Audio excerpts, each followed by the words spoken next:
Assalamualaikum warahmatullahi wabarakatuh. Perkenalkan, nama saya Silvan Aziz Rahmawan dari Prodi Hukum Keluarga Islam. Dalam video kali ini kita akan membahas pengertian mengenai nikah siri. Apa sih itu nikah siri? Nikah siri merupakan nikah yang tidak dicatatkan secara resmi. Dalam hal ini di kantor urusan agama, sehingga tidak mempunyai kekuatan hukum, terlebih pada ibu dan anaknya.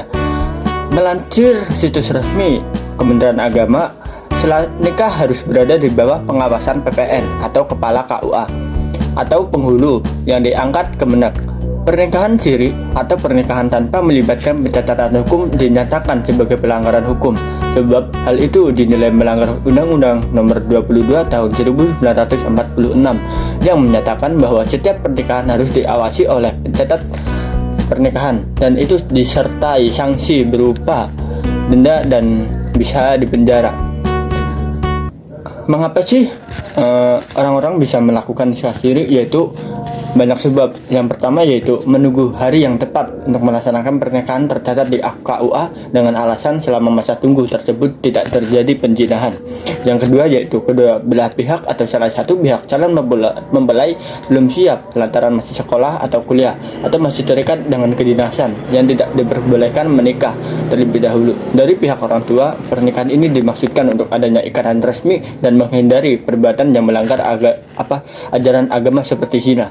Yang ketiga yaitu kedua atau salah satu pihak calon mempelai belum cukup umur atau dewasa, sementara pihak orang tua menginginkan adanya perjodohan di antara keduanya, sehingga di kemudian hari calon mempelai tidak lagi nikah dengan pihak lain, dan dari pihak calon mempelai perempuan tidak dipinang oleh orang lain. Yang keempat yaitu terpaksa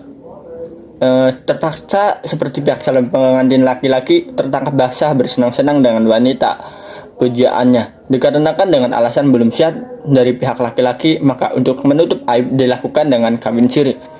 Selain itu, ada juga yang terhalang pihak perempuan secara legal formal masih terikat hubungan dengan laki-laki lain. Semisal beranggapan bahwa perempuan tersebut telah janda secara hukum agama tetapi belum mengurus perceraian di pengadilan. Di sisi lain juga nikah siri mempunyai banyak dampak yang memang bisa merugikan diri sendiri dan juga bisa orang lain gitu ya. Dampak nikah siri mengutip dari jurnal sosiologi yang ditulis oleh Sri Hilmi Pujihartati dari FISIP Universitas 11 Maret. Secara hukum positif, nikah siri tidak lengkapnya suatu perbuatan hukum karena tak tercatat resmi dalam pencatatan pemerintahan. Anak yang lahir dalam pernikahan siri dianggap tidak dapat dilegalisasi oleh negara melalui akte kelahiran. Setiap warga negara Indonesia yang melakukan pernikahan harus mendaftarkan pernikahannya ke KUA atau kantor catatan sipil untuk mendapatkan surat atau akta nikah. Dampak hukum yang timbul dari sebuah pernikahan siri terjadi jika ada perceraian, yakni istri sulit mendapatkan hak atas bersama apabila suami tak memberikan. Selain itu, jika ada warisan yang ditinggalkan suami karena meninggal dunia, istri dan anak sangat sulit mendapatkan hak waris. Jika suami berprofesi sebagai PNS, istri maupun anak tidak berhak mendapatkan tunjangan apapun. Karena memang di sini nikah siri itu tidak mempunyai ikatan hukum.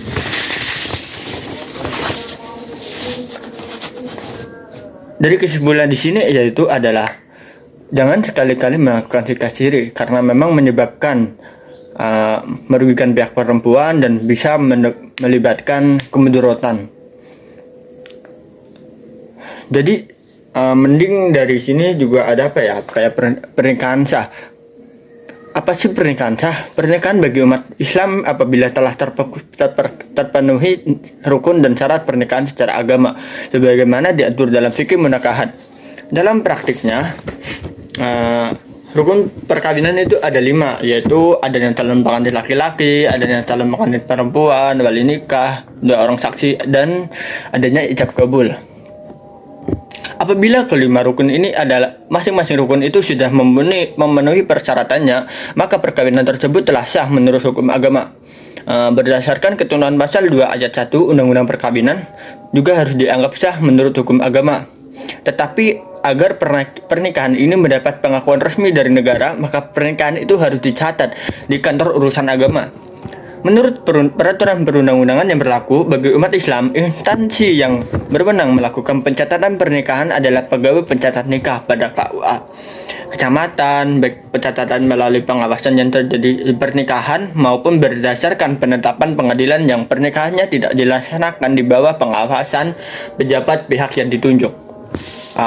Mungkin itu saja yang video ini cukup dari saya, mungkin kurang lebih mohon maaf.